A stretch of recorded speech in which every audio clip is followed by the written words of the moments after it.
અમદાવાદમાં એક એવી ચોર ટોળકી પકડાઈ છે જે ખુલ્લેઆમ ભર બજારે ચોરી કરતા હતા, પણ તેના પર ક્યારેય કોઈને શંકા ન થાય, કારણ કે આ ટોળકી નકલી એએમસીના કર્મચારી બનીને તેમના જ જેવો પહેરવેશ પહેરીને રોડ ઉપર ચોરી કરવા માટે નીકળતા હતા.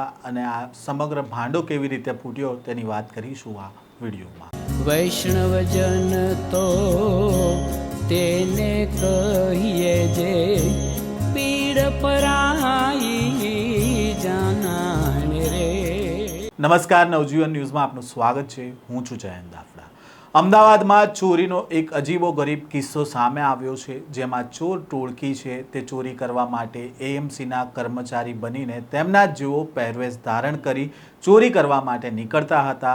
વાત છે અમદાવાદના વાસણામાં જીબી શાહ કોલેજ પાસે આવેલા રોડ પાસેની, જ્યાં મોડી રાત્રે એએમસીના નકલી કર્મચારી બનીને બીએસએનએલના ડકમાંથી ₹7 લાખ રૂપિયાના કોપર વાયરની ચોરી કરવામાં આવી હતી અને તેનો પ્રયાસ થઈ રહ્યો હતો. ત્યારે આ સમગ્ર મામલાનો ભાંડો ફૂટી ગયો.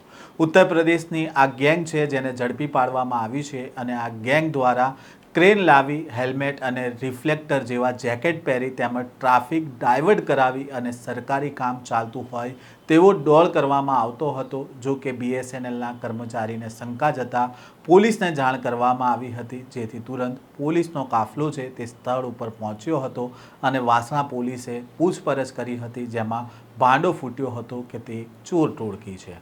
જે કોપરનો વાયર હતો તે ચોરીના મુદ્દામાલ સાથે 4 આરોપી છે તેમને દબોચી લેવામાં આવ્યા છે, જ્યારે સ્થળ પરથી 5 થી 7 લોકો છે તે પોલીસને જોઈને ફરાર થઈ ગયા હતા, જેમની શોધખોળ શરૂ કરવામાં આવી છે.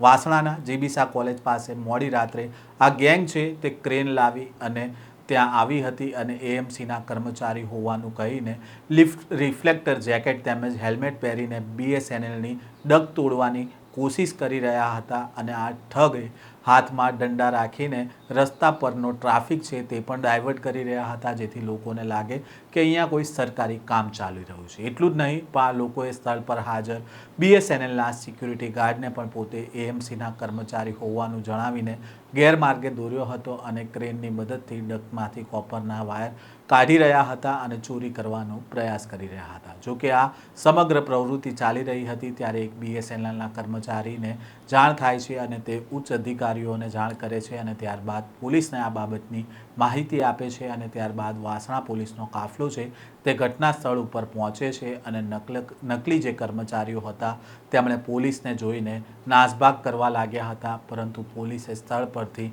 રાહુલ ભરવાડ, રવિકાંત શર્મા, વિષ્ણુ યાદવ અને જીતેશ યાદવ નામના 4 લોકોને દબોચી લીધા હતા, જ્યારે 5 થી 7 લોકો છે તે ત્યાંથી ફરાર થઈ ગયા હતા. પોલીસની પ્રાથમિક પૂછપરછમાં સામે આવ્યું છે કે આ મૂળ ઉત્તર પ્રદેશની ગેંગ છે, જેમણે નારોલના રાહુલ ભરવાડનો સંપર્ક કરી અને ચોરીની અંજામ આપવા માટે ક્રેન ભાડે લીધી હતી, અને પોલીસે આરોપી પાસેથી ક્રેન સહિત ₹7 લાખ રૂપિયાની કિંમતના કોપર વાયરનો મુદ્દામાલ જપ્ત કર્યો છે અને આ મામલે ગુનો નોંધ્યો છે. આ ગેંગે અગાઉ અન્ય કોઈ જગ્યાએ ક્રેન વડે આવી ચોરી કરી છે કે કેમ તે દિશામાં હાલ પોલીસે તપાસ હાથ ધરી છે. અને આમ અમદાવાદના વાસણા વિસ્તારમાં સરકારી કામગીરીનો ડોળ કરીને લાખો રૂપિયાના વાયરની ચોરી કરવાનું કૌભાંડ ચાલી રહ્યું હતું, પરંતુ આ ચોરીને અંજામ આપે તે પહેલાં જ ત્યાં પોલીસ છે તે પહોંચી જાય છે અને પોલીસ જે બીએસએનએલના કર્મચારી છે તેને શંકા થાય છે અને શંકાના આધારે તે પોલીસને જાણ કરે છે અને આખો જે ચોરીનો મામલો હતો તેનો ઘટસ્ફોટ થાય છે. હાલ પોલીસે તે દિશામાં પણ તપાસ શરૂ કરી છે કે આ ગેંગે અમદાવાદમાં અગાઉ આ પ્રકારે કોઈ ચોરી કરી છે કે કેમ તેને લઈને પૂછપરછ પણ શરૂ કરાઈ છે. આ પ્રકારના સમાચાર સાથે ફરી મળીશું.